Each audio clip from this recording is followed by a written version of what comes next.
मुंबईच्या राजाच्या ठिकाणी आमच्या प्रतिनिधी वैदेही काळेकर आपल्या सोबत आहेत। वैदेही, मुंबईमध्ये विसर्जन मिरवणुकीमध्ये अख्खी मुंबई रस्त्यावर लोटलेली असते। विसर्जन मिरवणूक सुरळीत पार पडावी यासाठी म्हणून मुंबईच्या राजाच्या मंडळाकडून काय खबरदारी घेतली जाते? 98 वर्षाची परंपरा खरं तर गणेश गल्ली म्हणजेच मुंबईच्या राज्याला आहे आणि आपण बघतोय की काही वेळेतच अगदी पारंपरिक पद्धतीनं या ठिकाणी बाप्पाची विसर्जन मिरवणूक पार होताना बघायला मिळणार आहे। एकूण जर बघितलं तर गेली 47 वर्ष उंच मूर्ती म्हणून खरं तर गिनीज बुक ऑफ वर्ल्ड रेकॉर्डमध्ये या ठिकाणी मंडळाची नोंद झाली असल्याची माहिती देखील बुक ऑफ वर्ल्ड रेकॉर्डमध्ये या ठिकाणी मंडळाची नोंद झाली असल्याची माहिती देखील नुकतीच कळलेली आहे। त्याच्यामुळे एक आनंद उत्सव जो आहे तो या ठिकाणी देखील प्रत्येकाच्या चेहऱ्यावर बघायला मिळत आहे। आपण बघतोय की मोठ्या प्रमाणात गर्दी या ठिकाणी मंडपात झालेली बघायला मिळत आहे। सध्या बाहेर पाऊस देखील सुरू आहे आणि अर्थात त्याच्यामुळे देखील मोठ्या प्रमाणात गणेश भक्त जे आहेत ते मंडपात आलेले बघायला मिळत आहेत।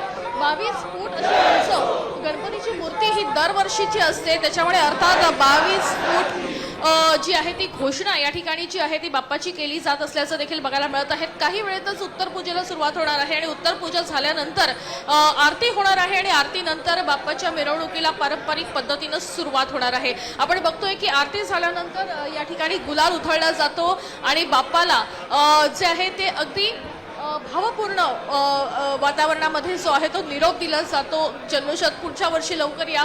खरं तर इतक्या मोठ्या प्रमाणात खरं तर प्रत्येक भक्ताला अपेक्षा असते आणि अर्थात बाप्पा देखील ते ऐकतो।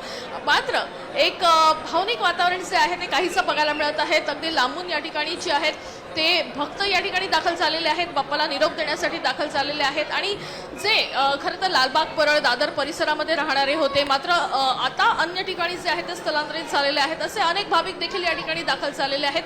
दरवर्षी आपल्या लाडक्या बाप्पाला निरोप देण्यासाठी या ठिकाणी हे भाविक या ठिकाणी दाखल होतात आणि अवघ्या काही वेळेतच जी आहे ती ही मिरवणूक सुरू होणार असल्याची माहिती सध्या या ठिकाणी मिळत आहे। मात्र आपण जर बघितलं तर त्या ठिकाणी उत्तर पूजेची सुरुवात जी आहे ती अवघ्या काही वेळेमध्येच होती आणि आरती देखील जी आहे ती सुरू होणार आहे। एक वैद्य अशाच सोबत राहा। आपण मुंबई आणि पुण्यातल्या सर्व महत्त्वाच्या गणपतींचं दर्शन घरबसल्या गणेश भक्तांना आपल्या माध्यमातून देतोय।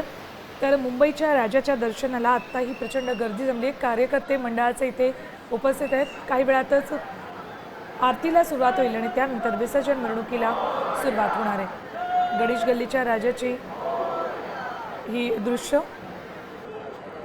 आता isakal.com आहे देशातील नंबर 1 ची मराठी न्यूज वेबसाईट। प्रत्येक अपडेटसाठी isakal.com ला नक्की भेट द्या।